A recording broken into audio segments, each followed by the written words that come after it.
Nul ne peut toucher mon cœur comme toi. Je pourrais chercher éternellement, pourtant nul n'est comme toi.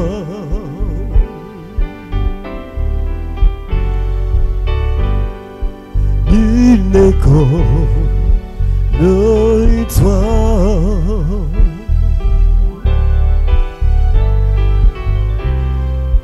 Nul ne peut toucher mon cœur comme toi, Seigneur. Je pourrais chercher éternellement, pourtant nul n'est comme toi. Que le nom du Seigneur soit béni ce soir. Si nous sommes heureux de nous retrouver dans sa présence, donnons-lui une main d'acclamation, qu'à là où deux ou trois se tiennent au milieu, Dieu est présent au milieu de ses enfants ce soir. Que son nom soit béni. Allons directement à l'écriture en Psaume 119, Psaume 119 verset 133, Psaume 119 verset 133. Affermis mes pas dans ta parole et ne laisse aucune iniquité dominer sur moi. Affermis mes pas dans ta parole et ne laisse aucune iniquité dominer sur moi. Un mot de prière pour passer rapidement à la parole. Nous bénissons ton nom pour cette soirée que tu rends possible, oh Dieu. Nous sommes tes enfants et nous sommes rassemblés ce soir pour que toi tu puisses affermir nos pas dans ta parole. À travers l'écoute de ta parole, bénis nos âmes ce soir. Renforce nos capacités spirituelles ce soir. Baptise du Saint-Esprit ce soir. Vivifie la vie des uns des autres, oh Dieu. Béni sois-tu pour cette soirée que tu rends possible. Béni sois-tu pour ce que tu feras à travers ta parole. Au nom puissant de Jésus-Christ. Amen. Amen. Que Dieu vous bénisse. Nous allons écouter donc la parole ce soir. Le thème c'est Paul, prisonnier de Christ. Paul, prisonnier de Christ. Soyons attentifs à la voix de Dieu. Et nous croyons que l'époux sera béni ce soir. Que Dieu vous bénisse. Au nom du Seigneur Jésus, et d'entendre parler des œuvres puissantes et glorieuses que tu as accomplies auparavant. Maintenant, nous nous tenons ici et nous nous attendons à toi. Cela élève notre foi et nous oint de croire que ce que nous avons demandé pour ce soir sera accordé. Tu connais chacun d'eux et toutes leurs requêtes. Nous prions spécialement, Seigneur, pour ceux qui sont si près de la mort. Donne-leur la paix à l'âme s'ils ne l'ont pas déjà, ainsi que la guérison du corps. Accorde-le, Seigneur. Bénis notre rassemblement. Nous te prions, Seigneur, lors de notre réunion de prière du mercredi soir. Nous nous sommes rassemblés sachant que là où 2 ou 3 sont réunis en ton nom, tu es au milieu d'eux. Et nous te demandons, Seigneur, de nous donner ta parole ce soir. Parle-nous, Seigneur, et ranime les fibres de notre cœur, afin que nous sachions nous discipliner en vue des temps glorieux à venir, car nous croyons que nous approchons de la venue du Seigneur. Nous te remercions pour ceux qui commencent à attacher du prix à la foi et qui savent ce que la foi signifie. Et le sachant, nous te remercions avec foi pour les réunions à venir. Tu vas faire quelque chose, Seigneur. Nous nous y attendons comme autrefois.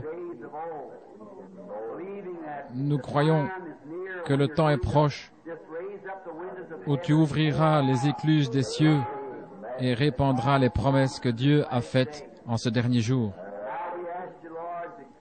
Maintenant, nous te demandons, Seigneur, d'être avec toutes les nations, car nous avons appris aujourd'hui combien il y a des besoins partout. Exauce leurs requêtes, Seigneur. Nous prions aussi pour que la main puissante de Dieu agisse dans le monde entier, parmi ceux qui s'attendent à cette chose glorieuse. Pardonne-nous nos péchés. Châtie-nous, Seigneur, par ton esprit et par la parole, afin que nous puissions nous discipliner et devenir des serviteurs obéissants à la volonté de Dieu. Rappelons-nous et essayons de nous représenter ce que faisaient les premiers chrétiens. Quel genre d'hommes nous verrions si nous rencontrions ceux qui ont été en contact personnel avec toi. Comme leur visage devait rayonner de foi et de joie, comme leur vie doit avoir été la parole vivante de Dieu, ils étaient des lettres lues de tous les hommes, tandis qu'ils marchaient au milieu de la foule. Que Dieu nous l'accorde encore une fois, que nos vies te soient soumises à tel point que le Saint-Esprit manifeste sa vie à travers de nous et parle par nous, Seigneur. Puissions-nous nous souvenir, tandis que nous marchons dans la rue et que nous côtoyons le monde, que nous ne sommes pas censés être comme le monde. Alors, Seigneur, nous ferons un pas de côté, nous leur donnerons la place et la position qu'ils doivent occuper ici sur terre. Nous nous mettrons à la dernière place, sachant que nous sommes les délégués d'un autre monde. Nous avons un royaume qui va venir en puissance, Seigneur. Et notre grand roi viendra bientôt prendre le pouvoir sur tous les rois qui sont dans son domaine. Nous régnerons sur la terre et la dirigerons avec lui pendant 1000 ans, et nous serons avec lui pour toujours. Avec cela, l'Esprit, Seigneur, nous nous réjouissons maintenant en attendant la réponse à notre prière. Nous en tenons à notre confession que si nous avons fait, dit ou pensé quoi que ce soit de contraire à ta grande volonté, que le sang de Jésus-Christ nous purifie. Conduis-nous, Seigneur. Comme cette sœur disait ce soir au sujet de son mari qui est en route pour Chicago, conduis-les, Seigneur, dans une position telle que tu puisses les utiliser pour être des rayons de lumière, éclairant ceux qui tâtonnent dans les ténèbres de l'ignorance, ne connaissant pas notre Seigneur Jésus-Christ. Maintenant, nous te remettons cette réunion afin que, écoutant ta parole correctrice, nous sachions comment nous préparer pour cette heure glorieuse. Nous le demandons au nom de Jésus-Christ. Amen.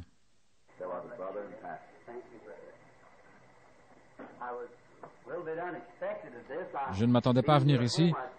J'étais à la maison et pourtant je ressentais une impression comme si je n'y étais pas. Il fallait que j'aille quelque part, c'était urgent.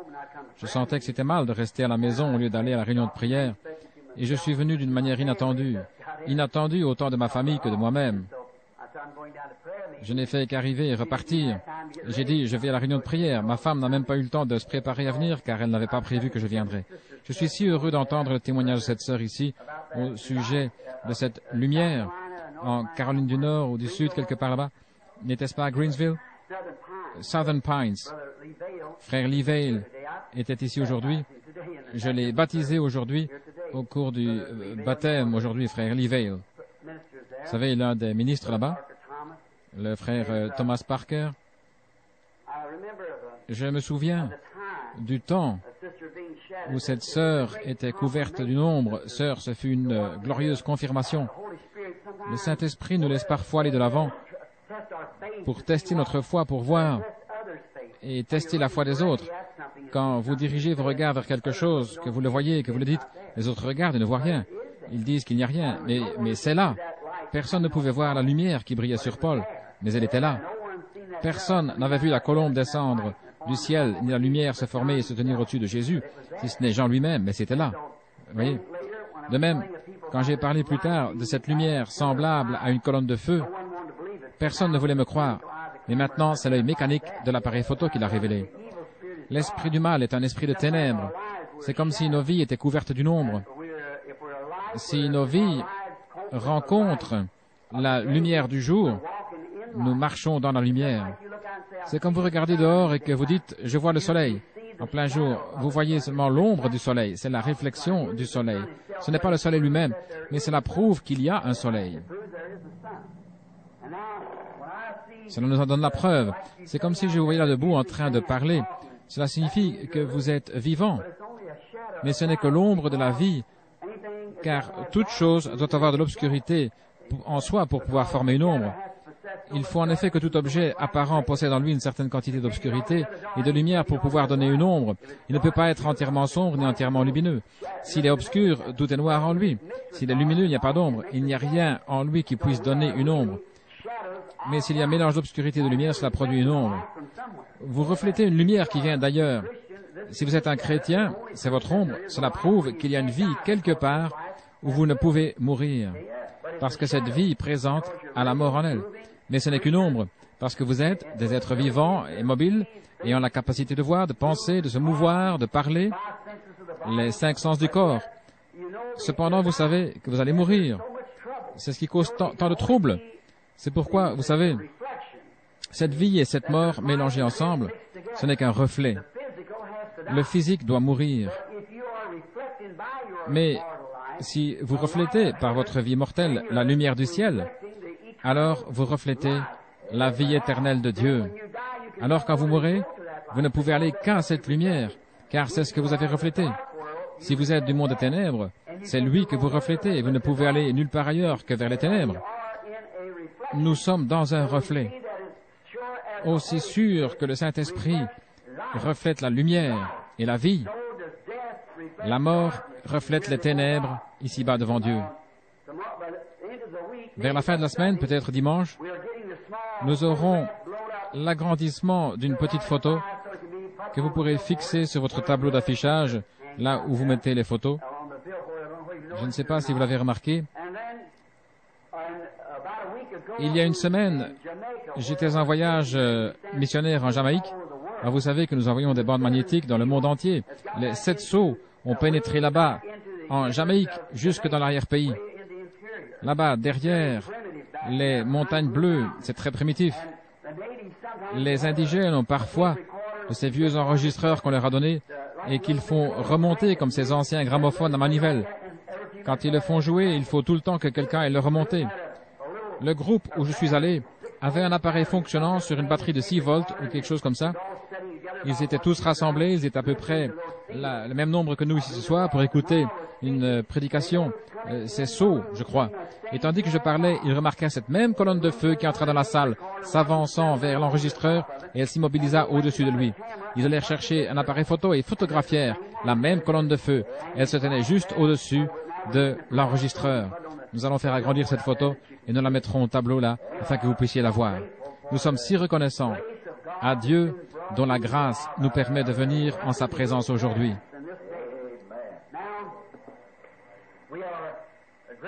Nous sommes reconnaissants de bien des choses. Maintenant, je vais regarder si je trouve des notes ou quelque chose sur quoi parler. J'ai ici un carnet où je note des sujets de prédication. Si je puis en trouver un peut-être, que le Seigneur me donnera quelque chose à dire pendant que nous prions. Nous nous réjouissons dans l'expectative pour dimanche. Je vous ai apporté bien des messages et dimanche dernier, je vous ai retenu longtemps sur ce sujet. Pourquoi cries-tu à moi? Parle au peuple et va de l'avant. Dimanche, il y aura un service de guérison où nous prierons pour les malades. Quand nous approchons des malades, s'ils ne sont pas guéris quand nous prions pour eux, il doit y avoir une raison à cela. Dieu voulant, je prêcherai brièvement dimanche matin, puis nous aurons un service de guérison où je prierai pour tous les malades. Billy Paul ou quelqu'un sera là dimanche matin dès 8 heures, quand on ouvrira les portes de l'église, pour distribuer les cartes de prière aux gens à leur arrivée ou quand ils entrent. Je crois que le Seigneur m'a donné en quelque sorte un petit aperçu des raisons pour lesquelles certaines personnes ne sont pas guéries. Je crois que c'est par manque de compréhension. Et je crois que peut-être nous en parlerons dimanche matin, Dieu voulant. La réunion de prière de mercredi soir est une brève réunion où nous nous rassemblons et prions comme nous l'avons fait et où nous communions ensemble. Parfois je pense qu'une des choses principales que je remarque de nos jours est le manque de sincérité de ce que nous croyons. Si Dieu avait fait du temps de John Wesley ce qu'il a fait de nos jours, qu'est-ce que cela aurait donné? Si ce qui se passe aujourd'hui, alors que nous le voyons aussi bien confirmé par l'Église que l'Esprit, la science et toutes choses, si c'était passé du temps de Martin Luther ou des autres, c'est en train de s'accomplir. Et il faut le discerner. Et la parole de Dieu l'annonce et déclare avant que cela arrive. Il est venu, il a prophétisé tout ce Tout ce qu'il a dit s'est accompli parfaitement et malgré tout, nous restons indolents et nous posons des questions. Je me demande si c'est bien moi que cela concerne. Est-ce pour l'Église en général ou est-ce que je suis aussi compris dans ces choses? Je pense que dimanche matin, j'essaierai de parler sur quelques-unes de ces points essentiels afin que nous soyons un peu plus éclairés. Ce soir, j'ai trouvé quelque chose et je m'y suis arrêté et avant de venir, j'ai pensé, si Frère Neville venait me dire, levez-vous, je vous laisse la parole et se rasseyez. J'ai pensé qu'il vaudrait mieux noter quelques passages de l'Écriture parce que je le connais, ce cher frère, et nous l'apprécions. Avant de prier sur la parole, je veux présenter un frère, je ne sais même pas son nom actuellement. D'ailleurs, ils sont deux, ce sont des chers amis, ce sont des ministres, des évangélistes qui sortent sur le champ missionnaire, ils ont des connaissances du message par une bande et viennent d'églises dénominationnelles différentes. L'un de ces jeunes gens est si intéressé qu'il a pris récemment l'avion pour Tucson après avoir terminé une réunion. Je crois que j'étais à ce moment-là à un déjeuner des hommes d'affaires chrétiens. C'est alors qu'arriva ce jeune homme, un brave jeune homme. Ils sont du Kansas et l'un d'eux est venu avec sa fiancée pour que je les marie. J'apprécie cela. Dire que des gens ont suffisamment confiance dans vos prières pour croire que Dieu entendra et répondra. Et des jeunes qui partent dans la vie comme cela, mais en arrivant ici, ils se sont aperçus que la loi de l'Indiana exige que malgré leur examen de sang, ils attendent ici 3 jours avant de pouvoir être mariés. Ils ne pourront donc l'être que vendredi matin. Je demanderai à ce frère de se lever et de nous dire qui il est, ainsi que sa charmante fiancée et le frère qui les accompagne.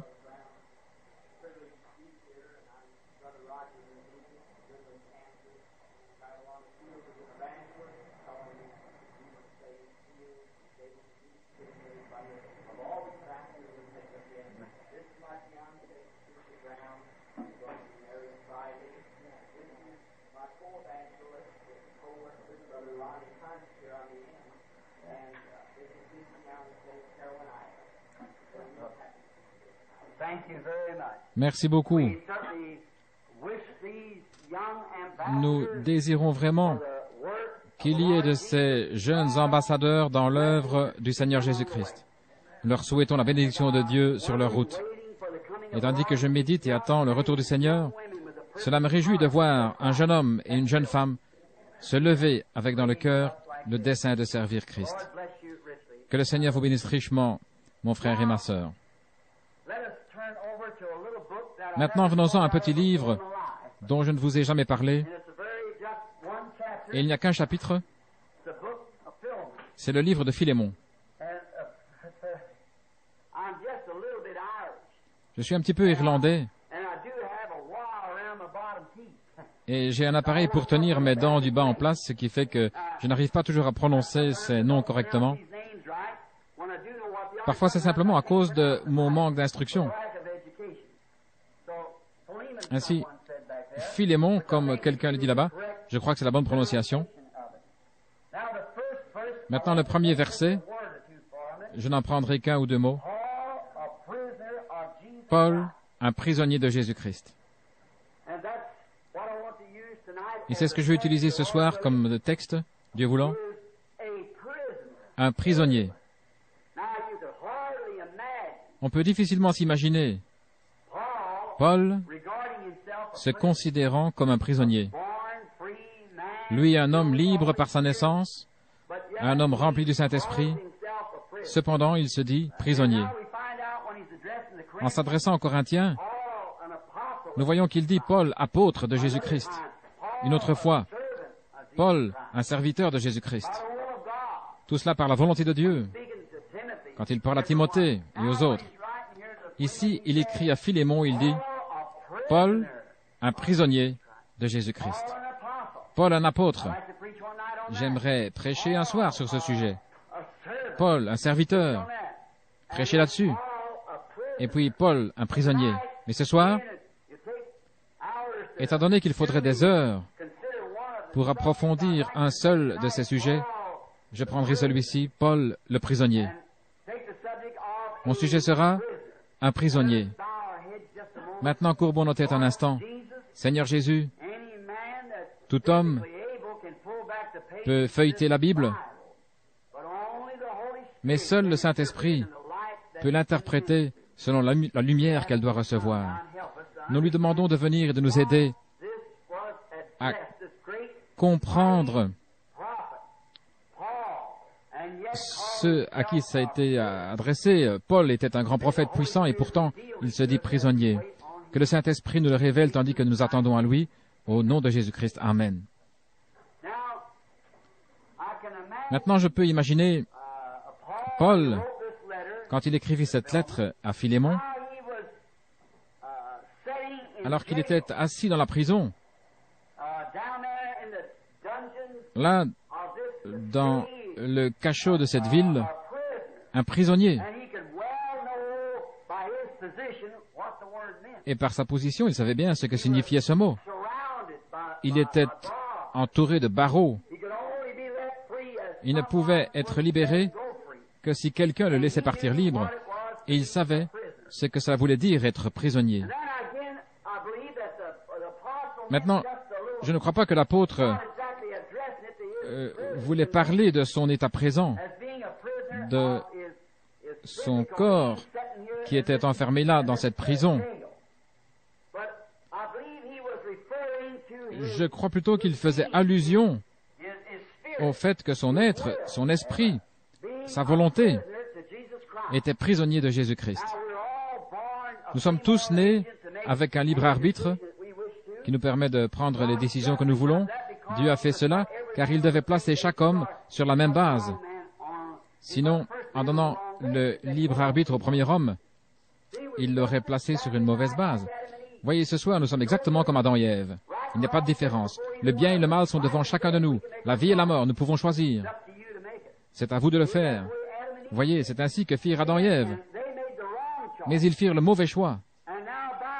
Et en faisant cela, ils placèrent la race humaine tout entière sous la mort, sous la punition de la mort.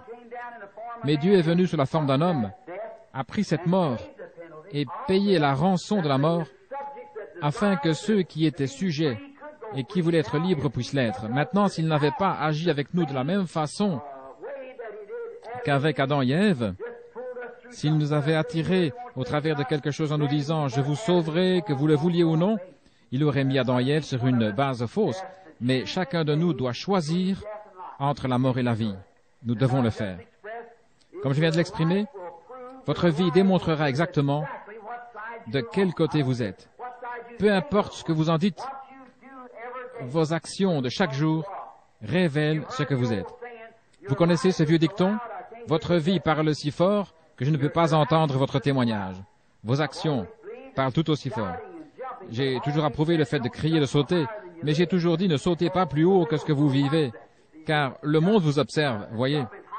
Vous devez sauter à la hauteur exacte de votre vie, car quelqu'un vous observe. Quand les gens ne veulent pas aller à l'église, il y en a beaucoup qui veulent tout simplement pas y aller. Et certains, il y a des gens sincères, mais ils voient tant de corruption dans l'église qu'ils ne veulent rien avoir à faire avec cela. Et bien souvent, nous pouvons que leur donner raison. On ne peut guère les blâmer quand on voit comment se conduisent ces gens qui se disent chrétiens. La plus grande pierre d'achoppement placée devant le monde, ce sont des hommes et des femmes qui se prétendent chrétiens et qui vivent autrement que ce qu'ils proclament. C'est exactement vrai. Pour ce qui est de la déception qu'il y aura le jour du jugement, les pécheurs tels que trafiquants d'alcool, joueurs, adultères, ne seront pas étonnés d'entendre la sentence qui les enverra dans le feu qui ne s'éteint point. Ils ne seront pas surpris, contrairement à celui qui essaye de se cacher derrière une confession religieuse ou une autre. C'est celui-là qui sera déçu au jour du jugement. Celui qui se dit chrétien et qui vit autrement. Il vaudrait mieux pour lui n'avoir jamais fait de profession de foi. Il aurait mieux fait de s'éloigner plutôt que de s'engager sans que sa vie soit conforme, car la plus grande pierre d'achoppement est celui qui professe être un chrétien, mais qui vit autrement. Ne jugez jamais votre vie d'après la puissance que vous avez de faire des miracles, ni d'après votre connaissance de la parole. Mais regardez toujours en arrière et faites l'inventaire des fruits que porte votre vie actuellement. J'ai prêché là-dessus il y a quelque temps, lors d'une rencontre des hommes d'affaires chrétiens à Phoenix, dans l'Arizona. J'ai prêché sur la vie chrétienne reflétant Jésus. J'ai dit que je suis né au Kentucky, où c'était très primitif, spécialement à l'époque de mon enfance. Et le petit garçon que j'étais n'avait jamais connu de demeure semblable à celle que nous avons ici, où toutes ces belles dames doivent tout le temps se regarder dans les miroirs qu'il y a partout dans la maison pour réajuster leur coiffure ou autre chose. Nous n'avions qu'un petit miroir, juste un morceau de miroir fixé par un clou dehors contre un arbre où se trouvait le banc où nous faisions notre toilette. C'est là que mon père et ma mère se lavaient et se coiffaient en se servant de ce petit bout de miroir cloué à un arbre. Voilà le genre de logis que nous avions. Et si nous voulions nous regarder dans le miroir, nous les enfants, nous devions prendre une caisse et grimper sur le banc où l'on faisait sa toilette pour utiliser ce bout de miroir que j'avais ramassé moi-même dans une décharge publique. Et ce n'était pas là-bas au Kentucky, mais ici dans l'Indiana, à Utica Pike. Ce petit garçon que j'étais ne s'était en réalité jamais vu dans un miroir. Un jour, il vint rendre visite à sa grand-mère en ville. Celle-ci avait une maison dont une porte était entièrement recouverte par un grand miroir. Lorsque le petit garçon entra, en courant dans la pièce, il vit un autre petit garçon devant lui, et ce petit garçon courait. Il pensa donc qu'il devait s'arrêter pour voir ce que ferait l'autre. Et quand il s'arrêta, l'autre petit garçon fit de même. Il tourna la tête, l'autre garçon tourna la tête. Il se gratta la tête, l'autre gratta la sienne. Finalement, il s'approcha pour examiner la chose de plus près. Puis il se retourna. Sa mère et sa grand-mère l'observaient avec étonnement. Et il dit, « Maman, maman, c'est moi !» C'est pourquoi je dis, nous aussi, nous reflétons quelque chose. Notre vie se reflète. Maintenant, si nous avions vécu au temps de Noé, de quel côté aurions-nous été? De quel côté aurions-nous été au jour glorieux de Noé? De quel côté aurions-nous été au temps de Moïse? Et au jour d'Élie, le prophète, alors que le monde entier était englouti par une vague de modernisme, comme la Jézabel moderne, qui a entraîné tous les serviteurs du Seigneur dans un tourbillon, l'Église et les prêtres se prosternaient devant elle. Auriez-vous pris le parti de la popularité, ou vous seriez-vous tenu aux côtés d'Élie? Pour ce qui est du temps du Seigneur Jésus, pensons à ce personnage impopulaire et sans instruction selon le monde. On n'a jamais pu trouver d'école qu'il ait fréquentée, ni qu'il ait acquis d'expérience de séminaire. On le considérait comme un enfant illégitime. Et voici qu'il s'est mis en plus de prêcher un évangile contraire à tout leur enseignement. Il condamnait les prêtres et leurs organisations. Ces organisations décrétèrent que quiconque irait écouter ce soi-disant prophète serait exclu de la synagogue, ce qui était un péché mortel. Mais les gens devaient se rendre compte que la seule façon d'adorer était sous le sang de l'agneau. Ils devaient venir à ce sacrifice. Mais alors ils seraient rejetés du monde. Pourtant c'était glorieux. Mais ces hommes méprisèrent cela, bien que Jésus fût en parfait accord avec l'Écriture, mais non selon leur connaissance. De quel côté auriez-vous été? Votre vie actuelle reflète exactement ce que vous auriez fait alors, car vous êtes animés du même esprit. Si vous vous mettez d'un côté aujourd'hui, vous auriez fait pareil en ce temps-là, car l'esprit qui est en vous aujourd'hui est le même que celui qui était dans les gens d'autrefois. Vous voyez, le diable ne retire jamais son esprit, il passe simplement d'un homme à un autre. Dieu ne reprend pas non plus son esprit, il passe de l'un à l'autre. Ainsi, le même esprit qui était sur Élie descendit sur Élisée, puis le même esprit passa sur Jean-Baptiste, et ainsi de suite. Le Saint-Esprit qui était sur Christ descendit sur ses disciples, et ainsi de suite. Il est toujours sur son peuple. Vous voyez, Dieu ne retire jamais son esprit. Il ne nous reste qu'à faire un choix. Et je ne crois pas que Paul regrettait quoi que ce soit et voulait dire qu'il se plaignait d'être prisonnier. Il disait cela pour lui quand le Saint-Esprit lui mit la plume à la main pour écrire cela. Peut-être que c'était uniquement pour nous donner notre sujet de ce soir que Paul fit cela. Parce que c'est scripturaire et que scripturaire veut dire éternel. Je crois que si Paul s'adresse à son frère du fond de cette misérable prison en lui disant qu'il était un prisonnier de Jésus-Christ. C'est aussi parce qu'il pouvait bien se représenter ce que cela signifiait en regardant simplement autour de lui. Il était en prison. Mais ce n'est pas de cela qu'il écrivait en écrivant à ce serviteur de Christ qui exerçait un ministère avec lui. Il voulait dire qu'il était prisonnier de la parole de Jésus-Christ, parce que Jésus-Christ est la parole. Paul avait été un grand érudit en son temps. Il avait eu de grandes ambitions.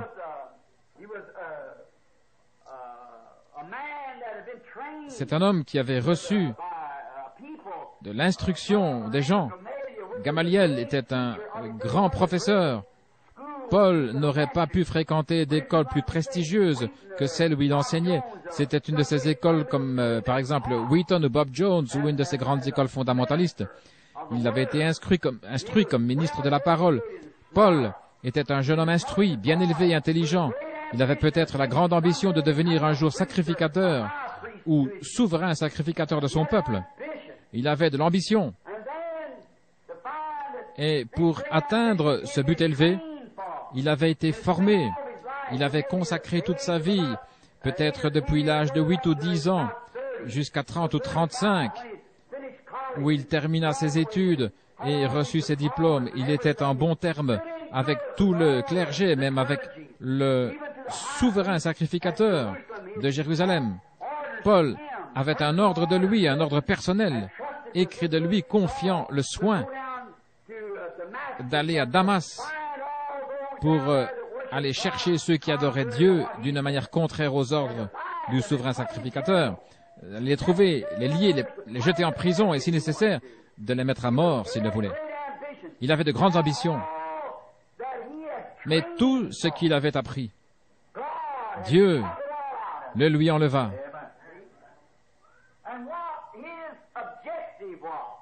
Ses objectifs, l'argent que son père avait dépensé pour lui, l'ambition de son père et de sa mère, tout lui fut retiré parce que Dieu avait quelque chose d'autre en vue. C'est pourquoi il était un prisonnier. De l'objectif qu'il avait de sa vie, il est devenu prisonnier de Jésus-Christ, qui est la parole. Ce chemin de Damas a changé Paul. Alors qu'il était en chemin, vers 11 heures peut-être, il fut jeté à terre et il entendit une voix qui disait « Saul, Saul, pourquoi me persécutes-tu » Il regarda et lui étant juif, il sut que la colonne de feu qu'il voyait était le Seigneur qui avait conduit les enfants d'Israël parce qu'il savait ce qu'elle était. Rappelez-vous que cet Hébreu n'aurait jamais donné le titre de Seigneur, Elohim, s'il n'avait été sûr que c'était bien lui, car c'était un homme très instruit. Et quand il leva les yeux, il vit cette lumière, cette colonne de feu qui avait conduit son peuple à travers le désert. Il dit « Seigneur, Elohim, Seigneur, en majuscule, Seigneur, qui es-tu » Quelle surprise pour ce théologien d'entendre « Je suis Jésus », celui-là même qu'il combattait. Quel revirement! Oh!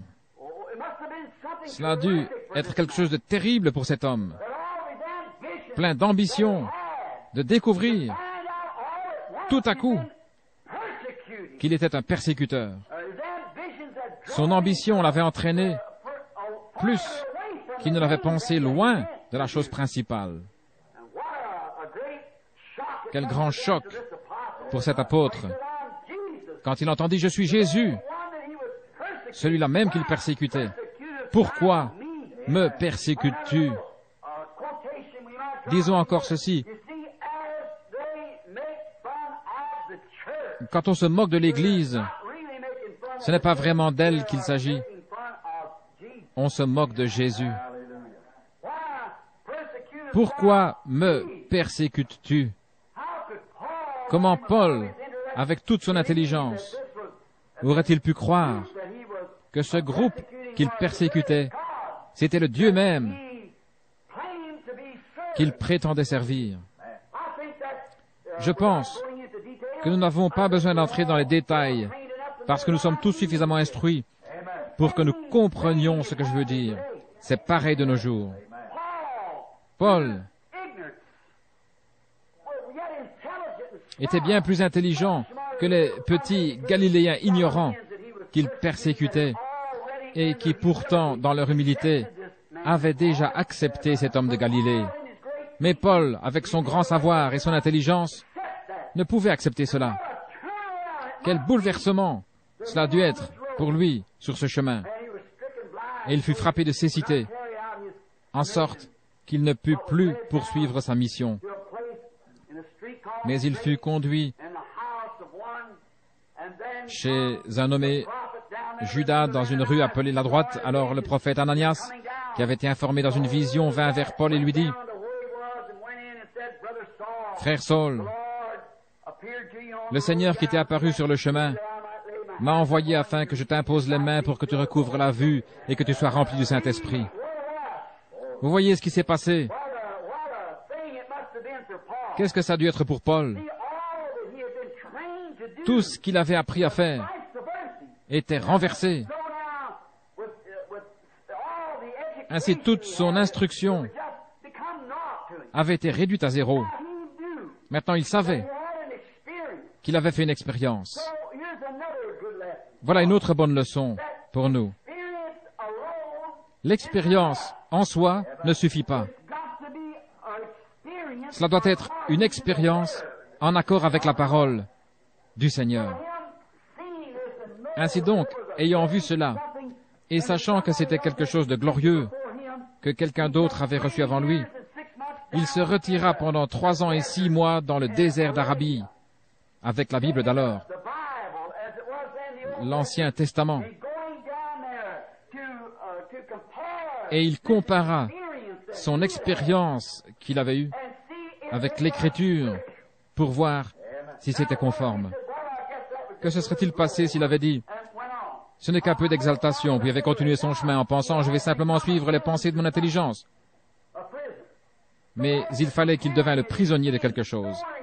Aussi, après avoir comparé et vu les types de l'Ancien Testament, il put décrire le livre des Hébreux. Voyez, pendant les 3 ans et demi où il fut plongé dans la parole, il découvrit que ce même Dieu qu'il avait appelé le ramenait en arrière et changeait toute sa compréhension. Tout ce qu'il avait pensé jusqu'alors, tout ce qu'il avait appris, toutes ses ambitions, tout cela était balayé loin de lui. Il était devenu un prisonnier. L'amour de Dieu avait été si extraordinaire et une telle révélation qu'il ne pouvait plus s'en éloigner. C'est l'expérience véritable que fait tout vrai croyant qui rencontre Dieu. Vous entrez en contact avec quelque chose de si glorieux que vous en devenez prisonnier à l'exclusion de toute autre chose. Vous quittez tout pour vous emprisonner là-dedans. Jésus l'a exprimé un jour quand il a dit « Le royaume de Dieu est semblable à un marchand qui cherche une belle perle. Quand il a trouvé cette perle glorieuse, il vend tout ce qu'il a pour l'obtenir. » C'est ce qui se passe ici. Vous avez des conceptions intellectuelles, une expérience théologique. Mais quand le temps arrive où vous trouvez la chose réelle, vous retranchez tout le reste et vous vous enfermez avec cela. Paul savait ce que c'était. Il découvrit qu'il était attelé à quelque chose, comme un cheval dans son attelage, pour tirer quelque chose. Paul, après cette expérience de 3 ans et demi, passé à la comparer avec les types de la Bible, comprit que Dieu l'avait choisi et attelé par le Saint-Esprit, afin que par l'expérience qu'il avait faite, il puisse tirer l'Évangile devant les nations. L'Esprit lui-même l'avait attelé. Et aujourd'hui, en tant que serviteurs de Christ, nous devenons attelés, accrochés. Nous ne pouvons pas aller sans que la parole soit avec nous. Nous sommes attelés à la parole. Peu importe ce que dira qui que ce soit, vous y êtes attelés. Il y a quelque chose à son sujet qui fait que vous ne pouvez vous en éloigner. Vous êtes sous le même joug par le Saint-Esprit. Il vous a mis sous le joug de la parole. Peu importe ce que l'on dit, c'est la parole qui vous suit. Vous y êtes attelés. Vous avez pris le joug avec elle, avec la parole par le Saint-Esprit. Paul y était attelé. Il était allé au fond du désert d'Arabie, avec toutes ses anciennes expériences et ambitions. Et là, il fut dépouillé de toutes ces choses. C'est là que nous voyons aujourd'hui que nous devons être dépouillés premièrement. Mais les gens n'aiment pas être dépouillés. Le frère méthodiste tient à garder quelques bribes de son enseignement méthodiste. Le frère baptiste tient à garder quelques bribes de son enseignement baptiste, voyez-vous.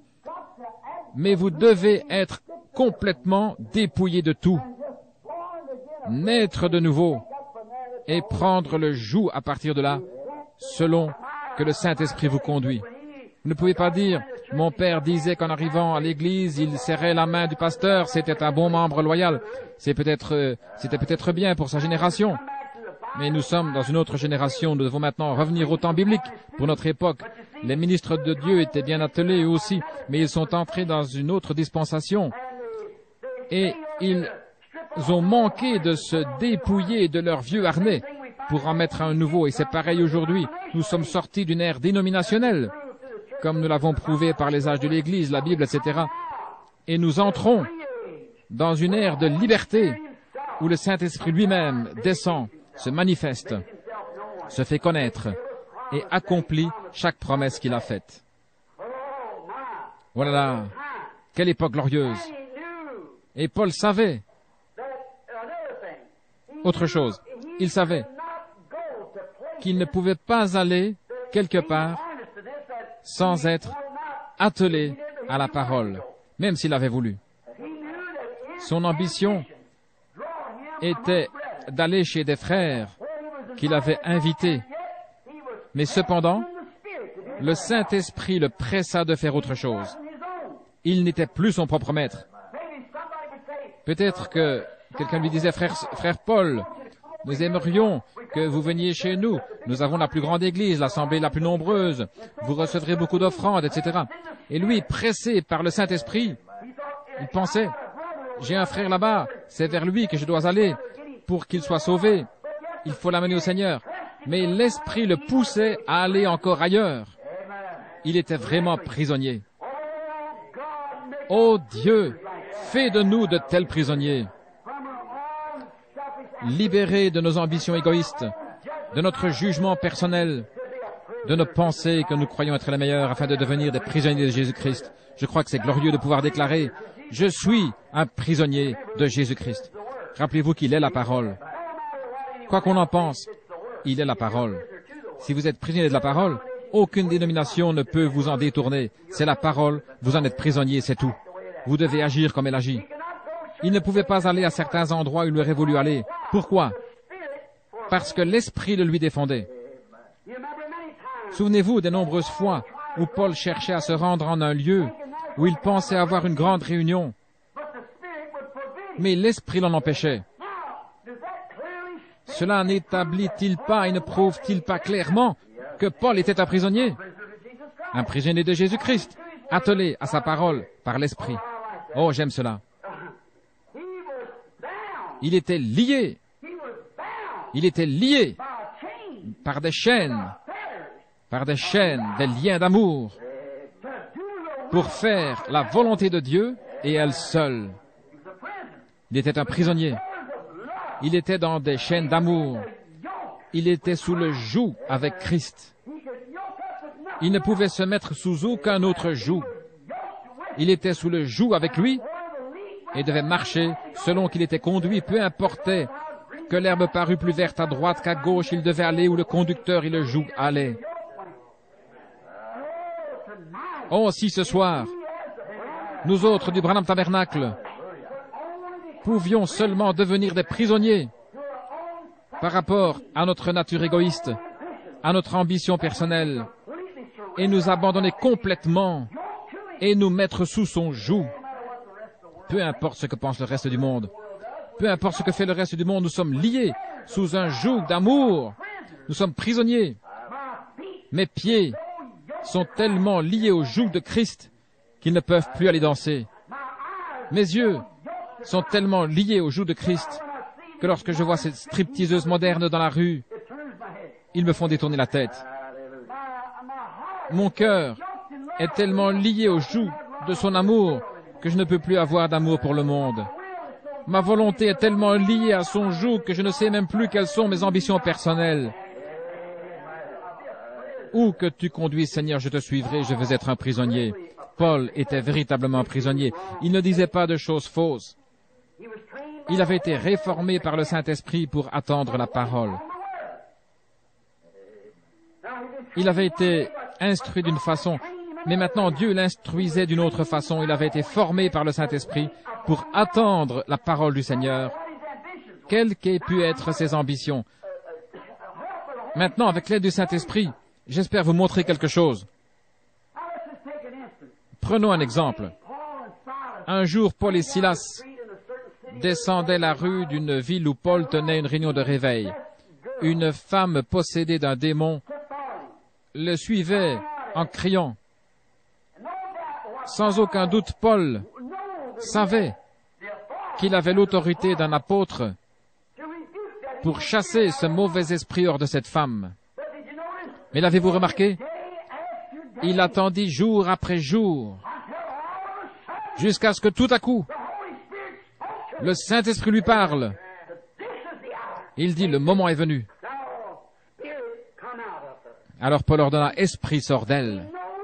Vous voyez, il devait attendre le Seigneur. Et c'est là qu'aujourd'hui, tant de gens jettent l'opprobre sur la parole. Ils marchent d'après leurs ambitions. Combien de réveils sont tombés à plat pour des raisons semblables? Tout cela parce que l'évangéliste n'attend pas de connaître la volonté du Seigneur. Quelqu'un dit, viens ici, et ils viennent immédiatement, parce que l'association dit, va. Et le Saint-Esprit aurait dit autre chose. Mais l'ambition de l'homme de devenir surveillant pour tout l'État, ancien, évêque ou quelque chose de semblable, le pousse. Tu dois aller. Pourtant, il sait qu'il pourrait faire mieux que cela. Le Saint-Esprit dit, va là-bas. Mais vous voyez, il est lié au joug de son organisation. Il est un prisonnier de son organisation. Mais s'il est lié au joug de Christ, alors il est conduit par le Saint-Esprit. Il est sous un joug, il est prisonnier. Pour lui, quoi que disent les autres, cela ne fait aucune différence. Autrement, ce serait un airain qui résonne et une cymbale qui retentit. Mais lui n'entend que la voix de Dieu, et il ne parle que lorsqu'elle parle. Autrement, il ne dit rien. On dit au frère Jones,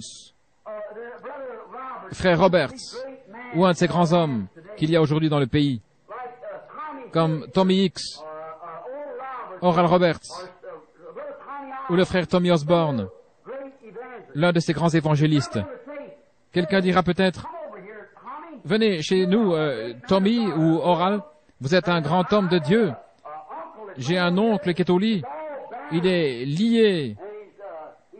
Il est malade. Je désire que vous veniez. Je crois que vous avez la force pour le guérir. Et peut-être que le Saint-Esprit lui dira, pas maintenant. Mais cependant, par amitié pour cet homme, il sent qu'il est de son devoir d'aller chez lui. S'il ne le fait pas, il s'en fera un ennemi.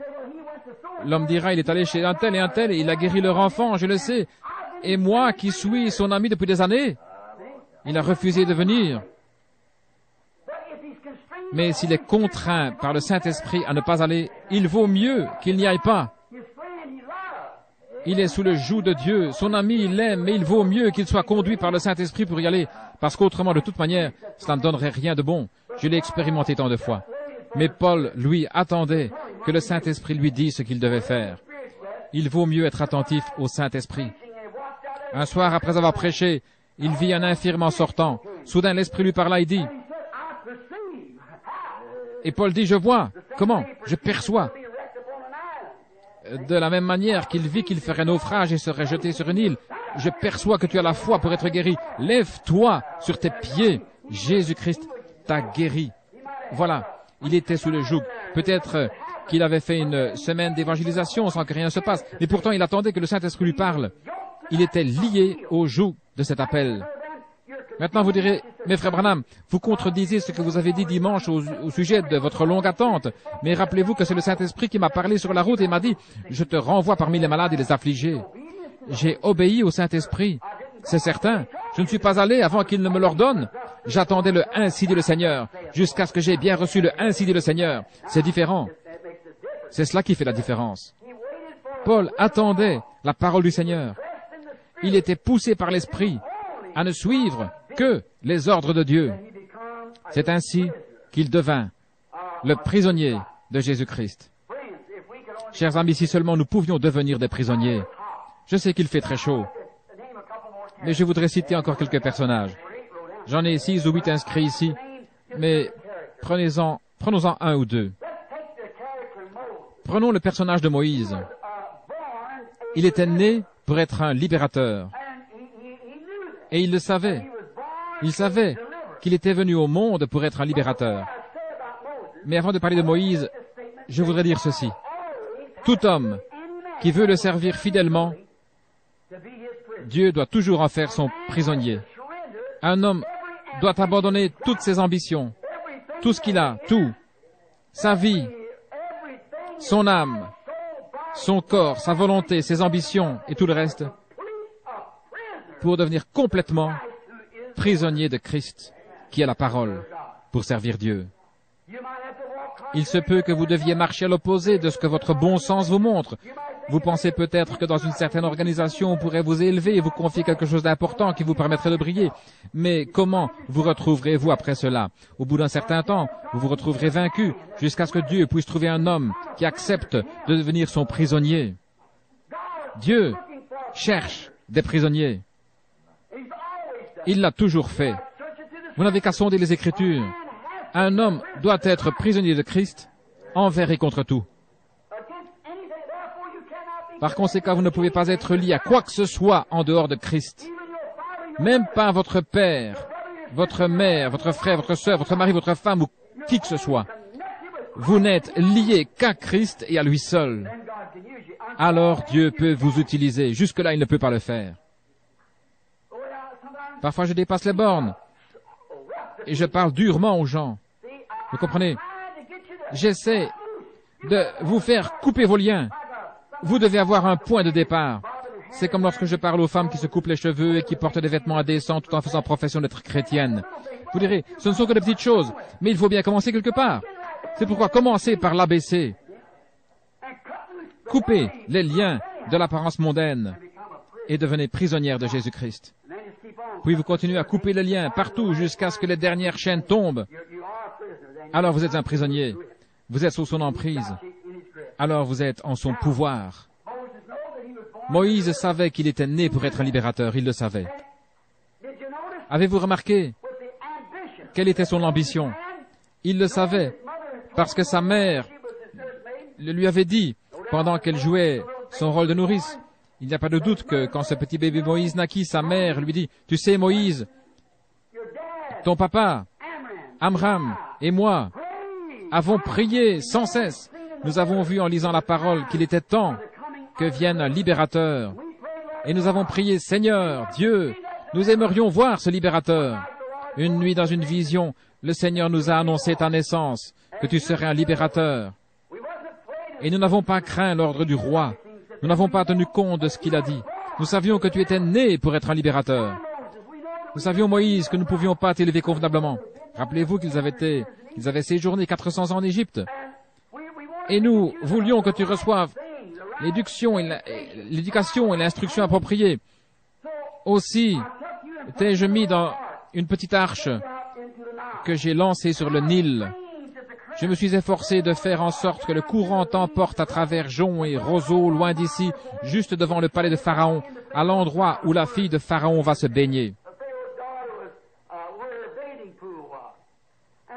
Je savais qu'il te faudrait une nourrice. En ce temps-là, on n'avait pas de biberon comme aujourd'hui, et il fallait une nourrice. Aussi ai-je envoyé Myriam là-bas pour leur dire qu'elle savait où trouver une nourrice. Elle vint me chercher. Maintenant, Moïse, mon chéri, tu as 16 ans et tu vas être le fils de Pharaon. Mais un jour, tu seras le libérateur qui conduira le peuple hors d'ici. L'ambition de Moïse commence à accroître. J'étudierai, maman, j'étudierai tout ce que je pourrai. C'est tout ce que je vais faire. Je vais travailler dur pour devenir militaire. Et je saurai comment faire sortir le peuple d'ici. Je serai un grand général, un évêque. J'apprendrai tout cela. Et je les ferai sortir. Je vais décrocher mes diplômes. J'y arriverai. Comme le père Chiniki. Avez-vous lu son livre? Bien, il voulait convertir tous les protestants. Mais il en devint lui-même. Ce grand prêtre de jadis, le père Chiniki, vous devriez vous procurer son livre et le lire. On l'appelle père alors que c'est frère Chiniki qu'il faudrait dire. Nous ne disons père à aucun homme. Il se mit à lire la Bible afin de pouvoir réfuter la religion protestante, mais il perdit la bataille. Je pense qu'après qu'il se soit mis à lire la Bible, le Saint-Esprit s'empara de lui. Il reçut le Saint-Esprit, puis devint l'un d'entre eux. Remarquez ceci. Moïse reçut toute l'instruction possible. Il était tellement intelligent, instruit et intellectuel qu'il n'y avait personne comme lui. Il pouvait même enseigner les Égyptiens. Il pouvait enseigner leurs psychologues. Il pouvait enseigner l'art de la guerre à leurs généraux. C'était un grand homme. Et le peuple craignait Moïse à cause de sa grandeur. Oh, quelle érudition! Il était comme un archevêque, voire un pape. C'était un très grand homme et un homme puissant. Il savait dans quel but il était né et s'y était préparé dans la grande ambition de le réaliser. C'est comme à présent, je ne dis pas que l'on n'est pas instruit dans ces écoles. Ici, dans l'Ouest, ils vont construire une école de théologie de 150 millions de dollars. Une école pentecôtiste de théologie. Une école de 150 millions de dollars. Pour moi, cela devrait servir à envoyer davantage de missionnaires dans les champs de mission. Mais que font-ils quand ils sortent de ces écoles? Que sont-ils? Une bande de rikis. Exactement. Et voilà comment ils sortent de leurs écoles. C'est tout ce qui en reste. Ils suivent tous la même ligne. Que voyons-nous qui arriva avec Moïse et tout son savoir? Et aujourd'hui, avec toute cette formation, ils font de grands évêques et autres avec de grandes ambitions. Et que faisons-nous? Nos ambitions deviennent à peu près semblables à celles de Moïse. Mais Dieu, avant de pouvoir prendre cet homme dans sa main, dut le dépouiller de toutes ses ambitions, le dépouiller de tout son savoir. Moïse sortit pour délivrer, mais il tue un Égyptien. Et en ce faisant, il s'aperçut qu'il était dans l'erreur. Il ne pouvait pas faire cela. Ce n'était pas la bonne manière. Dieu dut l'emmener au désert, dans un lieu désert, inhabité. L'avez-vous remarqué, c'est assez étrange, comment Dieu emmène au désert ceux pour lesquels il a un message. Il emmena Paul au désert pour l'enseigner, pour le former et lui montrer la signification de toutes ces grandes visions. Paul alla au désert. Il alla dans un certain désert et y demeura jusqu'à ce que Dieu lui eût révélé complètement ce qu'il devait faire. En son temps, Dieu envoya Moïse au désert pendant 40 ans et le dépouilla de toute sa théologie et de toutes ses ambitions. Oh, quel temps ce fut pour lui quand il regarda en arrière et se rendit compte de son échec. Et comme nous devrions faire la même chose ce soir, quand nous considérons nos ambitions. Pensez aux campagnes de guérison et voyez si le Seigneur n'a rien fait il y a quelques années pour rétablir la guérison des malades et tout le reste. Mais parce que les gens ne venaient plus dans leurs organisations, ils durent prendre des guérisseurs. Et qu'avons-nous fait? Considérons cette chose un instant. Nous avons fait la même chose que Moïse. Nous nous sommes efforcés de fabriquer une sorte de miracle. J'ai flairé une maladie. J'ai du sang sur la main. Nous fabriquons des miracles. Voyez? Et qu'en résulte-t-il? Cela créa de telles tensions chez certains hommes qu'ils craquèrent et finirent dans l'ivrognerie et la névrose. Leurs pensées s'étaient complètement détournées de l'objectif de la Pentecôte pour faire une organisation et des choses semblables. Voyez ce que nous avons fait. Nous avons tué un Égyptien. Et rien de plus, c'est vrai. Nous avons essayé, peiné, payé. Nous avons passé de longues nuits en réunion de prière, au point de n'avoir plus de voix. Tout cela pour essayer de fabriquer quelque chose, de gonfler le moteur ou quelque chose ainsi. Et nous avons découvert que c'était un échec complet. Nous avons besoin de retourner au désert. C'est vrai, parfaitement. Des conventions et des luttes. Pourquoi ne pas renoncer? C'est ce que nous devrions faire. Revenir en arrière et renoncer. Nous avons fait la même chose que Moïse. Cela n'a rien donné de bon. Au bout de 40 ans, il s'est retrouvé prisonnier de la parole de Dieu. Qu'avons-nous? Qu'essayons-nous de faire alors que la grande bénédiction est arrivée? Et ici se sont manifestées toutes ces choses glorieuses que Dieu nous avait annoncées. Comment nous devons naître de nouveau? Comment nous devons recevoir le Saint-Esprit? Nous devons être baptisés au nom du Seigneur Jésus-Christ et tout le reste. Voyez, les gens, au lieu de s'en tenir à la parole, d'y être attelés, qu'ont-ils fait? Ils se sont lancés dans leur propre théorie dénominationnelle qui était déjà une faillite et ont essayé de fabriquer quelque chose qui est l'apparence de la vérité. Oh, il vaut mieux que je m'arrête ici. Je suis sûr que vous avez assez de sagesse pour comprendre ce que je veux dire. Mais regardez ce que cela a fait. Réfléchissez-y.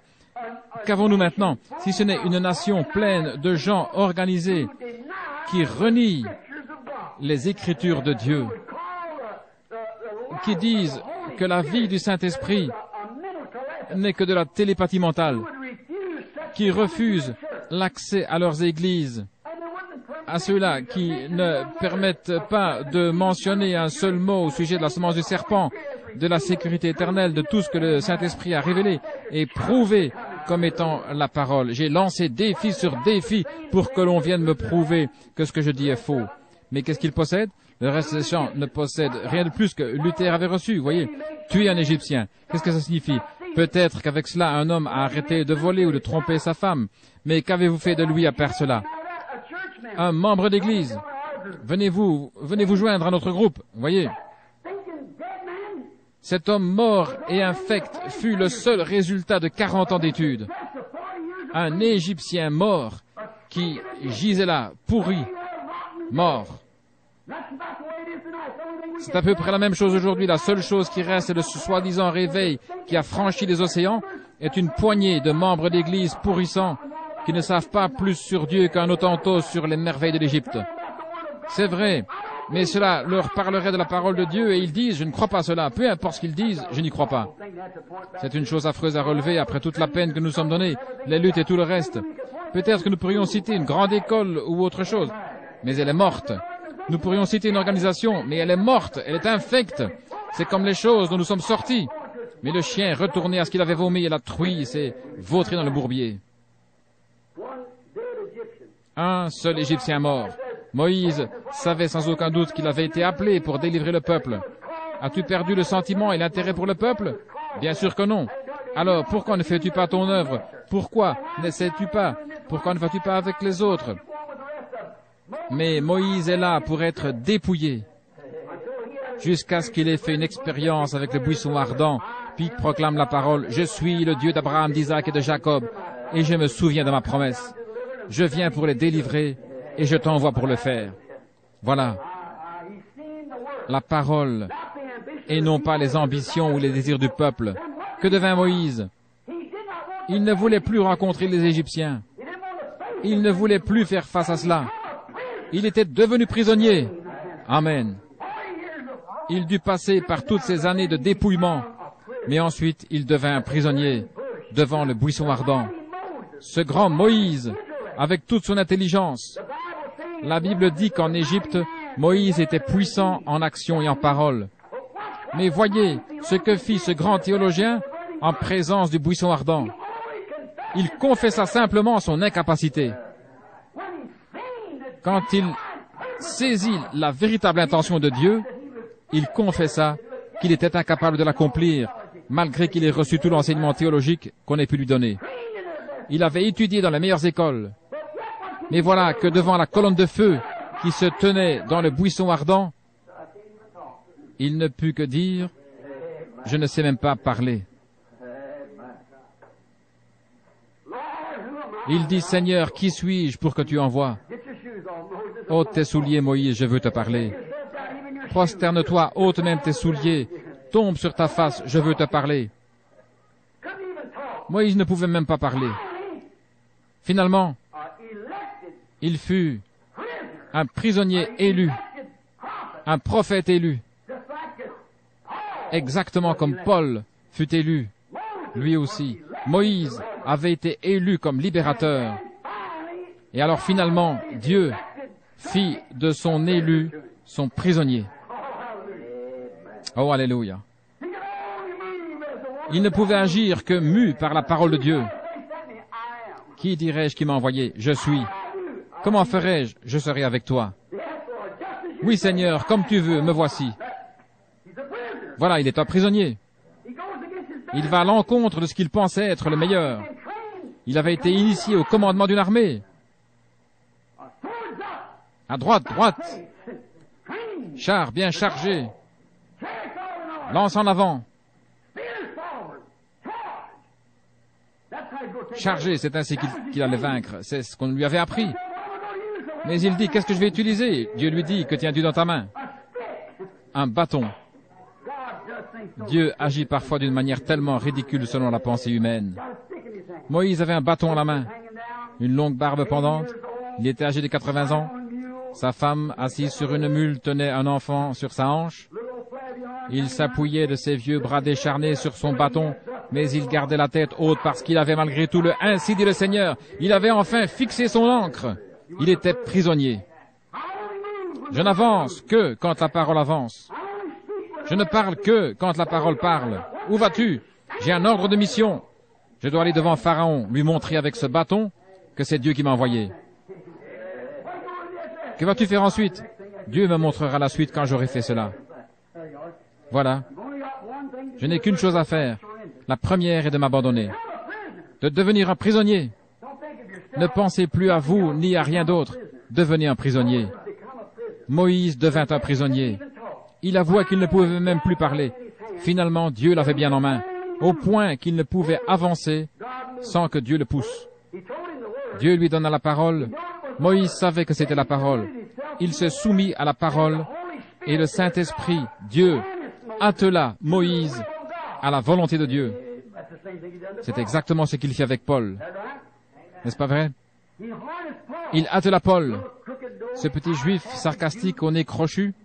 Paul était couvert de diplômes en théologie. Mais Dieu dit, je vais lui montrer ce qu'il va souffrir pour ma parole.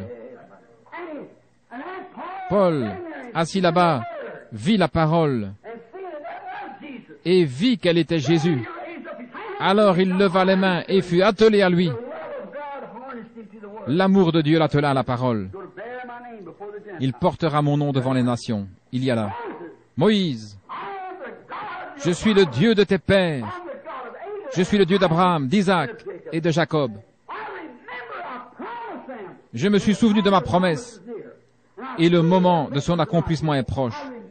J'ai vu les souffrances de mon peuple. Je me souviens de ma promesse et je suis venu l'atteler. Je suis venu t'atteler. Dieu dit, tu sais ce que dit la parole, je t'ai appelé pour aller là-bas. Je t'ai attelé avec le pouvoir d'aller là-bas et de délivrer mon peuple. Prends ce bâton dans ta main comme témoignage, car tu as vu un miracle accompli par son moyen, comme David avec sa fronde. Moïse s'attela et alla. Dieu avait enfin un homme qui lui était soumis, lié à lui, attelé à lui, qui ne pouvait agir que mu par la parole de Dieu. Si seulement les hommes faisaient de même aujourd'hui.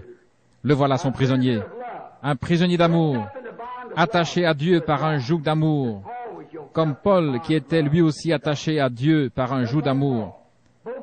Tous deux avaient été instruits de la même manière, Moïse pour délivrer le peuple par la puissance militaire. Paul pour le libérer de la main des Romains par une grande force ecclésiastique dans le monde d'alors. Ils sortaient d'une grande école, celle de Gamaliel.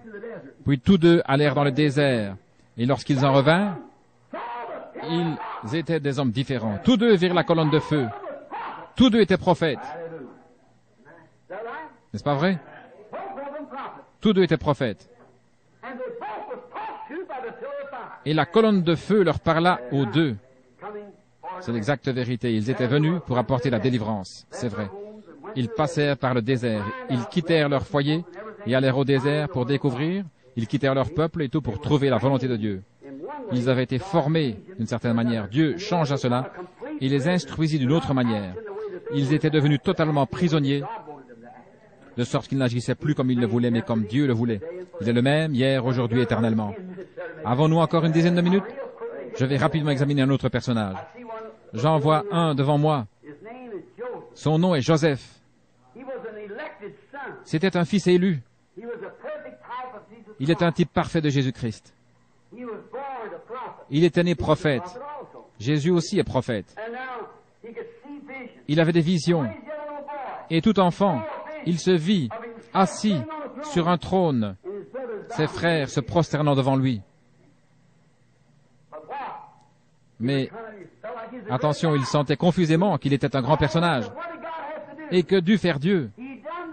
Il agit avec lui comme avec les autres. Car Moïse était un libérateur, Paul était aussi un libérateur, et maintenant Joseph, lui aussi fut un libérateur. Il sauva son peuple de la famine. Comment Dieu dut-il agir avec lui? Il le mit en prison. Tout droit en prison. C'est ainsi, oui, monsieur? Rappelez-vous qu'il fut vendu par ses frères à un Égyptien qui le revendit à Potiphar. Celui-ci lui donna un peu de liberté, mais c'est la première chose qui lui fut enlevée. Et le voilà en prison, pleurant, pleurant. Dieu devait le dépouiller. Mais remarquez, pendant tout le temps qu'il fut en prison, il put se souvenir de la vision qu'il avait eue de lui-même, assis sur un trône et de ses frères se prosternant devant lui, parce qu'il savait que cela arriverait, que son don venait de Dieu, et il savait que cela devait s'accomplir. Si nous pouvions seulement nous souvenir de ceci, que selon la parole de Dieu, dans ces derniers jours, Dieu va se constituer une église, un peuple, et que les choses qu'il a promises, il va les accomplir. Il a dit qu'il le ferait, et nous vivons dans le temps, avec la parole. Il s'efforce seulement de faire de nous de vrais prisonniers enchaînés à lui. Connaissez-vous ce vieux cantique que nous chantions? Et maintenant je suis enfermé avec Dieu. Je veux être enfermé avec Dieu. Et quand je pense à cela, enfermé avec Dieu, rien d'autre. Vous ne pouvez avancer que quand Dieu vous dit d'avancer. Vous ne pouvez faire que ce que Dieu vous dit de faire. Alors vous êtes enfermé avec Dieu. Maintenant souvenez-vous, Joseph réfléchissait. Il était un raté pour lui-même. Tout ce qu'il savait, tout ce qu'il avait compris, c'était un échec total. Rien n'allait plus. Il en était arrivé au point où personne ne voulait plus l'écouter. Il était prisonnier. Voyez, il avait été mis dans une situation où les incrédules n'auraient pas cru. Voyez-vous ce que je veux dire? Son ministère était réduit à néant. Les gens détournaient la tête. Ils ne lui prêtaient aucune attention en prison. À quoi pouvait bien servir son ministère? Peut-être qu'il aurait pu prêcher dans la rue à travers les barreaux de sa prison, comprenez? Mais les gens auraient passé sans s'arrêter. Vous voyez, il était devenu un prisonnier. Dieu l'avait fait prisonnier jusqu'à ce que la roue soit sortie de l'ornière. Vous avez remarqué que Paul, lui aussi, fut mis en échec. Finalement, Dieu vint à Joseph dans sa prison, comme pour Paul et comme pour les autres. Il vint vers lui et utilisa le don qu'il lui avait fait pour le faire sortir de là. C'est exact, il le fit sortir de prison. Aussitôt que Dieu l'eut fait sortir de prison, il reçut la puissance par le roi, son roi. il fut changé et s'assit à côté de celui auquel il était soumis. À sa sortie de prison, il reçut une puissance telle que tout ce qu'il disait devait s'accomplir. Amen. Un prisonnier qui se rappelle toujours qu'il est né dans un certain but. Il était né pour se tenir aux côtés d'un roi et tous devaient fléchir le genou devant lui. Sa vision le lui avait montré. Amen. Mais avant que sa vision puisse s'accomplir complètement, il fallait qu'il devint un prisonnier. Amen. Alors il devint un chef. Et quand il sortit de prison et devint prisonnier de la parole de Dieu, au point de ne pouvoir dire que les paroles que Dieu mettait dans sa bouche, alors Dieu put agir à travers lui. Remarquez que Moïse avait tout pouvoir sur la prison de Pharaon. Si tu dis à cette montagne, ôte-toi de là. Il avait tout pouvoir sur la prison de Pharaon. Qu'il soit diacre, prêtre, représentant de l'État ou quoi que ce soit. Si Moïse disait « Je te lie », ils étaient liés. Un point, c'est tout. Il pouvait le faire par un simple ordre de sa bouche et selon son bon plaisir. Amen, gloire à Dieu.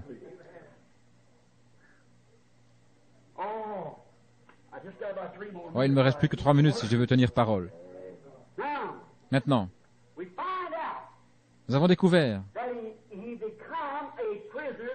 qu'il est devenu un prisonnier de Dieu, comme Paul et Moïse. Il passa de l'état de prisonnier de ses pensées à celui de prisonnier de Dieu. Et quand il sortit, il avait la puissance de Dieu. Comme Saul quand il devint Paul, comme Moïse quand il se rendit et se dépouilla de ses pensées, Joseph se soumit, fut dépouillé et devint prisonnier de la parole de Christ. Il ne pouvait pas faire un pas. Voyez, il regardait l'opprobre de Christ comme un trésor plus grand que ceux de l'Égypte, en sorte qu'il était prisonnier de Christ comme Paul. Rappelez-vous que tous trois étaient prophètes. Voyez, ils avaient dû être dépouillés de leur propre manière de penser afin de devenir prisonniers de la volonté et des voies de Dieu. Remarquez que Joseph avait le pouvoir de lier ou de délier d'un seul mot. Il pouvait dire, « Je te délie au nom de mon roi. » Amen. Pharaon fit de Joseph son fils.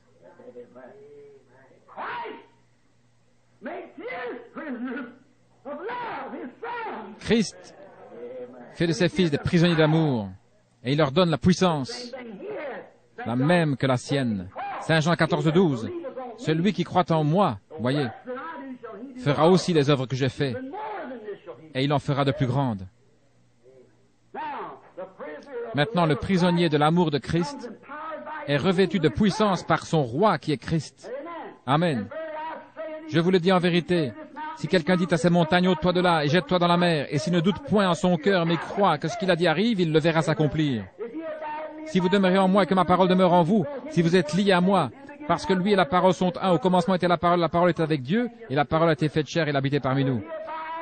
Jésus-Christ est le même, hier, aujourd'hui, éternellement. Si vous demeurez en moi, et que mes paroles demeurent en vous, demandez ce que vous voudrez, ou dites ce que vous voudrez, et cela vous sera accordé. Il avait la puissance. Remarquez qu'avant sa libération, Joseph fut conduit dehors et rasé. Il fallait encore raser plusieurs choses avant qu'il puisse rencontrer son roi. Oh, quelquefois Dieu conduit son peuple dehors et rase quelques-unes de ses volontés propres. Il lui montre qu'il ne peut pas faire ce qu'il veut. Vous voyez ce que je veux dire? Il n'a pas la liberté de faire ce qu'il veut. Avant de recevoir les pleins pouvoirs et d'être esclaves d'amour de Christ, ils doivent d'abord être rasés et ensuite présentés. Parfois Dieu les emmène au désert pour les raser. Puis il les fait sortir, les oins, pour accomplir le dessein auquel il les a destinés. Comprenez-vous ce que je veux dire? Frères, nous sommes au temps de la fin. Rappelez-vous ce qu'il a fait toutes les autres fois. Il a toujours dû prendre l'homme et en faire son prisonnier, lui faire abandonner ce qui venait de lui. Il devait abandonner tout ce qu'il savait, oublier toute son instruction, tout de manière à connaître la volonté de Dieu et à suivre Dieu. L'homme ne peut pas suivre ses propres voies et Dieu en même temps. Ces deux choses sont trop contraires l'une à l'autre. Vous ne pouvez aller en même temps à l'est et l'ouest. Vous ne pouvez en même temps aller à droite et à gauche. Vous ne pouvez faire à la fois ce qui est juste et ce qui est faux. Vous ne pouvez suivre Dieu et un homme en même temps, certainement pas. Ou vous suivez Dieu, ou vous suivez l'homme. Ainsi donc, si vous suivez Dieu et que vous êtes soumis à Dieu, alors vous devenez le prisonnier de ce Dieu, de cette parole, de cette volonté. Quoi que quelqu'un d'autre dise, vous êtes prisonnier de cela. Écoutez, car nous sommes à la fin des temps. Et je voudrais dire ceci avec crainte et respect, pendant que s'écoulent les dernières minutes, à mon avis. Regardez, ce que Dieu veut faire selon mon opinion, et ce qu'il fera dans ces derniers jours, c'est trouver un outil pour la moisson. Il doit trouver un outil pour battre le grain. Tout fermier, quand il va faire la moisson, doit avoir un outil. C'est certain. Il doit avoir une faucille aiguisée ou quelque chose, un instrument pour battre le grain. Et la moisson est mûre. Oh Dieu, prends-moi dans tes mains. Fais de nous des esclaves de ton amour. Utilise-nous comme des outils sur cette terre de péché, terre maudite sur laquelle nous vivons aujourd'hui comme des instruments destinés à lui manifester que Jésus est le même hier, aujourd'hui, éternellement. En ce qui me concerne, ô Dieu, fais de moi un prisonnier. Même si tous mes frères me rejettent, même si tous mes amis me rejettent, je veux être un prisonnier de Jésus-Christ et de sa parole, afin d'être attelé à sa parole par le Saint-Esprit, pour voir le Saint-Esprit confirmer la parole de Dieu par les choses mêmes qu'il a dit qui seraient faites. Je veux être un prisonnier de Jésus-Christ. Prions.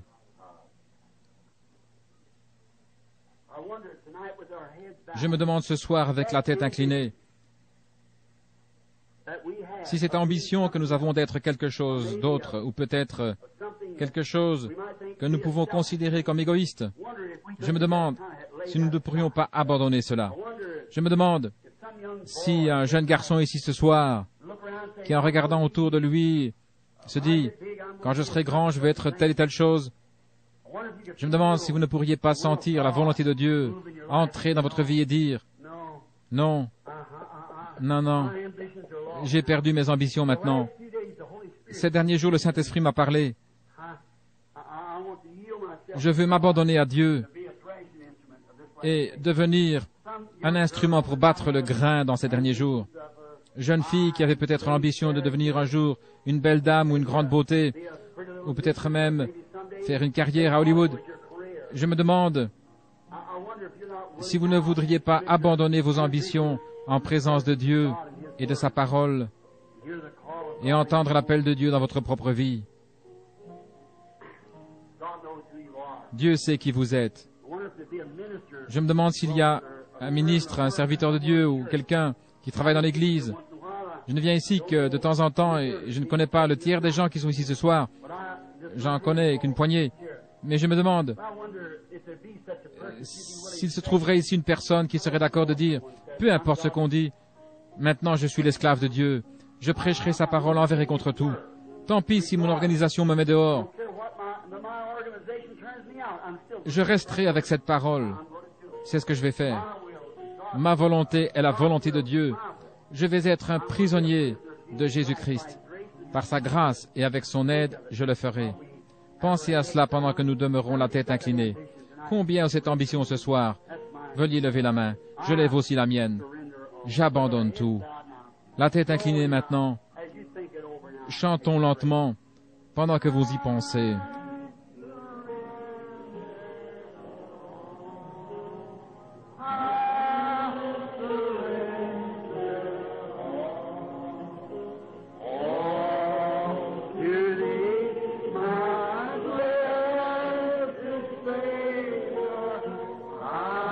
Tout à toi, mon Sauveur béni, j'abandonne tout.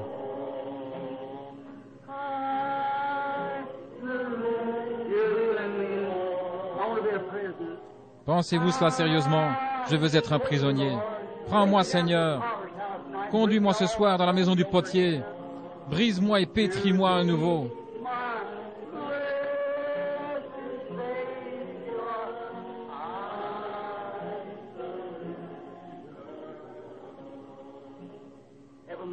Père céleste, as the song continues to play, tandis que le cantique continue, I thought it most profitable at je this trouve plus time profitable that I break in on de the cesser de song chanter et de te parler un petit moment, as the people are pendant thinking, que les gens I pensent surrender all. j'abandonne tout. Father, may we do Père, this with puissions-nous le like faire as this is our last opportunity. comme si c'était notre dernière occasion.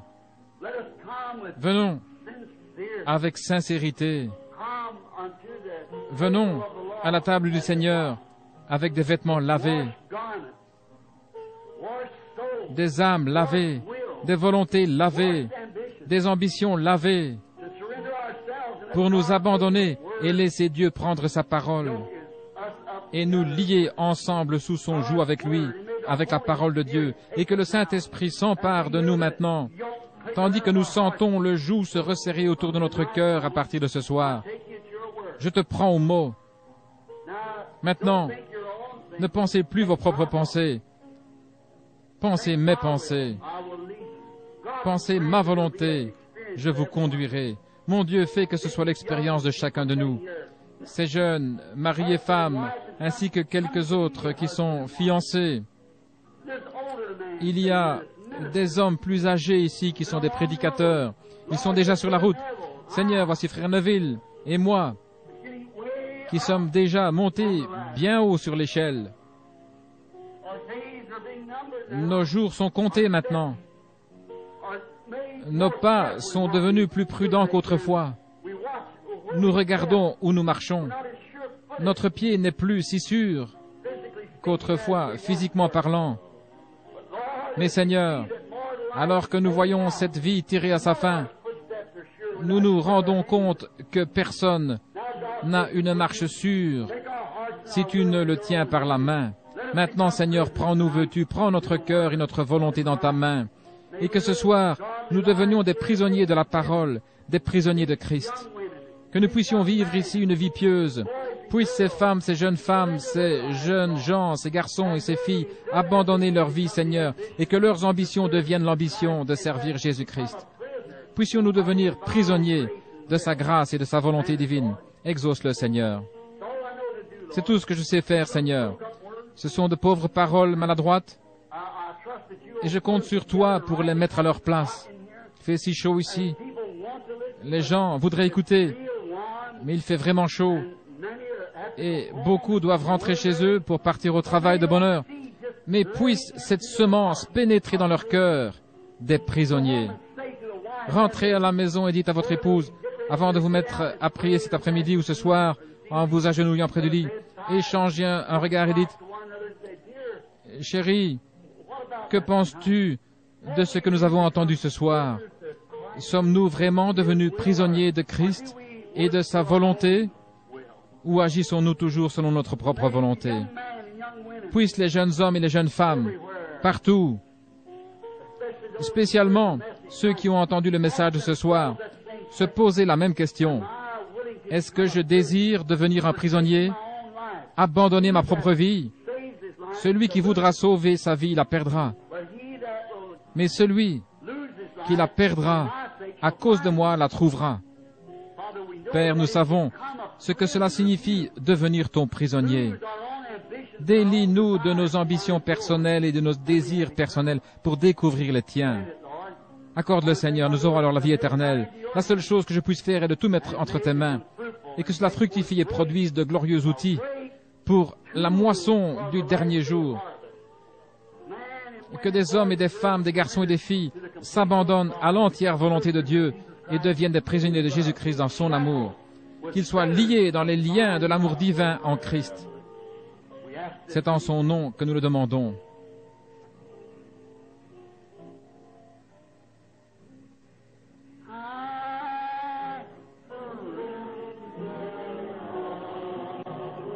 Let's stand.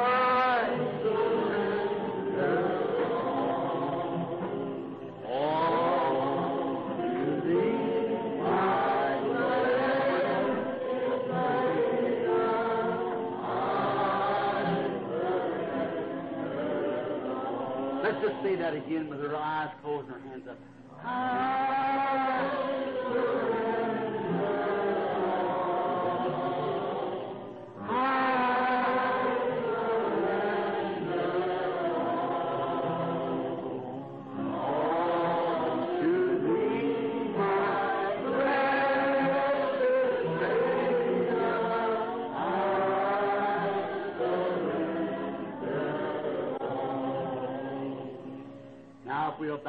Maintenant, courbons la tête.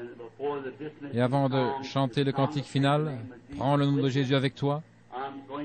Je vais demander à ce frère ici,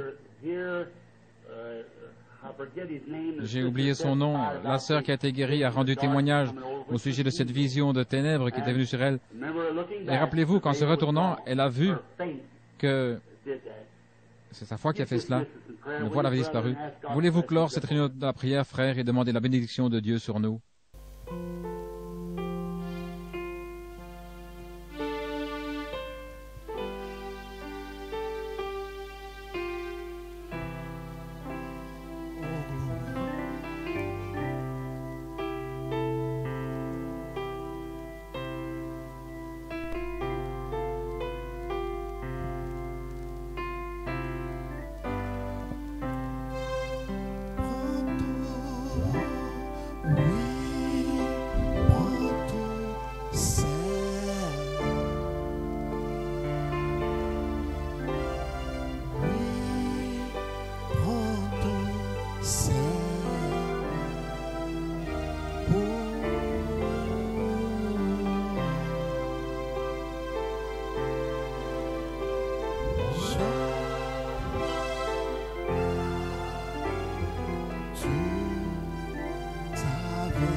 Ne veux-tu pas lui parler ce soir? Ne veux-tu pas lui dire quelque chose? Pendant quelques minutes, parlons avec lui.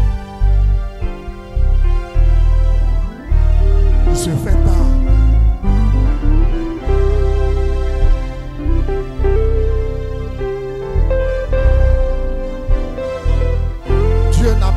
Volonté pour toi. Il est à la recherche d'un prisonnier d'amour.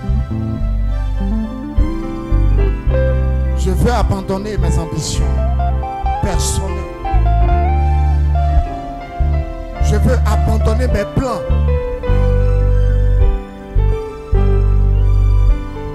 Et me remettre en lui.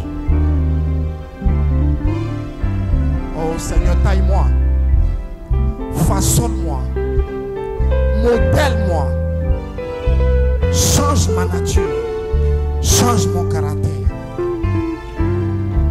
Le cœur de l'homme est tortueux par-dessus tout. Qui peut le dompter si ce n'est l'Éternel? Tout conflit brisé, je viens à tes pieds, Seigneur. Saisis-moi par la main.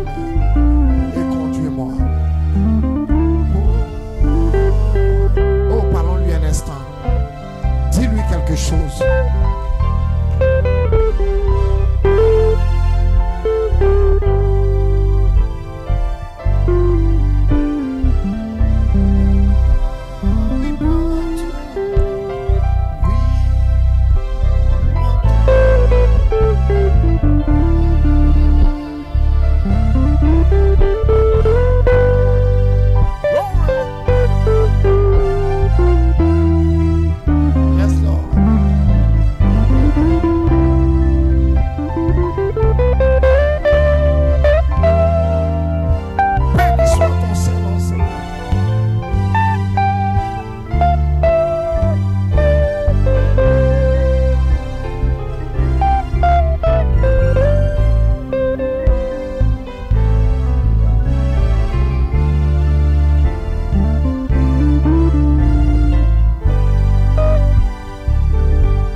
as dit celui qui veut me suivre, qui renonce à lui-même, qu'il prenne sa croix et me suive, Seigneur.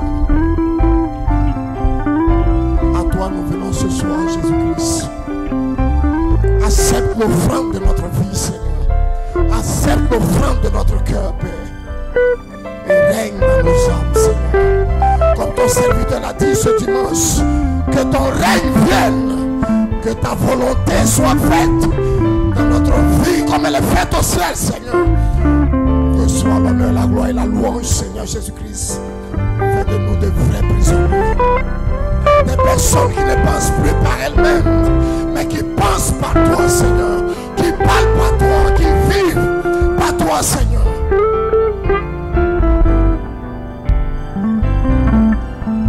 Béni soit ton Seigneur. Bénis ta parole dans nos vies, Seigneur.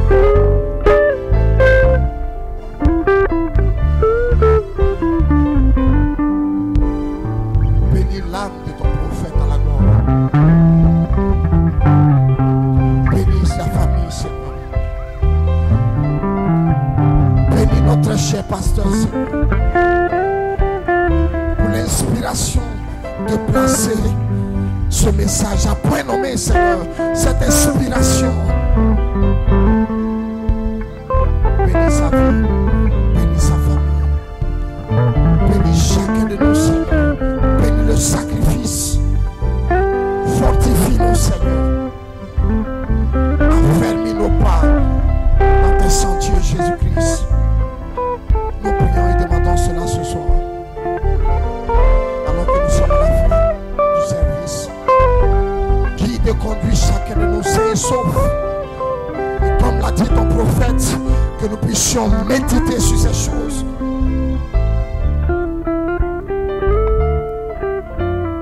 Nous te recommandons la réunion de ce dimanche. Bénis le service. Bénis tout le service depuis la conduite des chants, la prédication de ta parole, jusqu'à la fin, Seigneur. Bénis-nous. Alors que nous rentrons, nous prions humblement et demandons ces bénédictions. Bénis les offrandes qui seront